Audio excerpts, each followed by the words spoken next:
Tak, Abdurashid akaxonimiz bo'ladi. Вообще yaxshi odam. Mana meni yaxshi mehmon qildi. Mana shu Kaliningradda necha yildan beri yuribdi. Mana meni ukalarim bor-da u yerda. Abdumali degan aviakassada ishlaydigan, Misrdan o'qib kelgan ukam bor, Oyatullo degan. Oyatullo, mana shu akamiz juda bir yaxshi inson, tanisangiz ham kerak. Mana hozir men o'zgaga ketishdan burun akaxonni videoga olyapman, xudo xolasa. O'zgalargachi Abdurashid aka bitta salom aytib qo'ying endi aka. O'zgalarga salom. Endi tinch bo'lsin, sog' salomat yursin. Endi menga qarab gapiraverasiz kamera. O'zgalar sog' salomat yursin. Omon bo'lsin, doim duodamiz biz.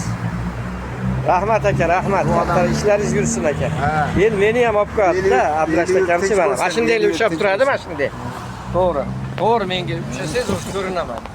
Bunday ushlasangiz o'zgalarga katta salom. Mana meni ukalarimga, meni taniganlarga, mana men aylanib Kaliningradga keldim. Mana bir haftadan beri shu yerdaman. Kelib, maza qilib dam olib ketinglar. Juda ham chiroyli, qadimiy shahar. Juda yaxshi bir qadimiy, hali исторический bundacha olib qaraganda zdaniyalar bor. Nemetskiy zdaniyalar bor. Ko'rasizlar. Mana hozir Chernixovskiy ko'chasida turibmiz biz. Qadimiy ko'chalardan bittasida. Buni endi ana shu Königsbergda shturm qilayotgan mahalda 45-yilda general, eng yosh generallardan bittasi Chernixovskiy boshchiligidagi armiya ozod qilgan ekan bu yerda. Mana yerda orqamda mana Centralniy Reynik turibdi. Men bularni videoga olganman. Meni podpischilarimga xudo xolasa YouTube'da qo'ysam ko'rib qolasizlar. Hammanglarga salom yana bir martadan.